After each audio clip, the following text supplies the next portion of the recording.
শিক্ষা প্রতিষ্ঠান থেকে কর্মক্ষেত্রে বাংলাদেশের বাস্তবতায় সবখানেই উচ্চপদস্থ কর্মকর্তাদের স্যার কিংবা ম্যাডাম বিশেষণে সম্বোধন করার প্রথা লক্ষ্য করা যায়। তবে সম্প্রতি অন্তর্বর্তী সরকারের প্রশাসনিক সিদ্ধান্তে প্রধানমন্ত্রী ও অন্যান্য সিনিয়র নারী কর্মীদের স্যার বলার নিয়ম বাতিল করে এই সম্বোধনকে অপ্রাসঙ্গিক হিসেবে চিহ্নিত করা হয়েছে। তবে এই সম্বোধন পদের ইতিহাস কি তা অনেকেরই অজানা। স্যার ও ম্যাডাম সম্বোধনের প্রচলন বাংলাদেশের নিজস্ব সাংস্কৃতিক ধারায় ছিলই না। ফরাসি শব্দ সায়ারের অর্থ হলো প্রভু বা কর্তৃপক্ষ। ইংরেজি ভাষায় স্যার শব্দটি ব্যবহৃত হচ্ছে 1297 সাল থেকে। ঔপনিবেশিক আমলে ব্রিটিশ রাজতন্ত্রে বিশেষ ভূমিকা পালনের জন্য নাইট উপাধি পাওয়া ব্যক্তিদের নামের আগে স্যার শব্দটি যোগ করা হতো।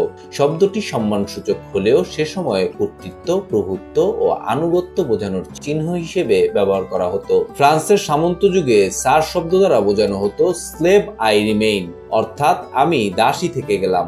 আর ইংল্যান্ডে SIR শব্দ দিয়ে বোঝানো হতো সার্ভেন্ট আই রিমেইন, অর্থাৎ আমি চাকুরি থেকে গেলাম। আর সাধারণত কোনো ভদ্রমহিলাকে সম্বোধনের ক্ষেত্রে ব্যবহার করা হয় ম্যাডাম শব্দটি। ইংরেজি ম্যাডাম শব্দটিও ফরাসি মাদাম থেকে এসেছে।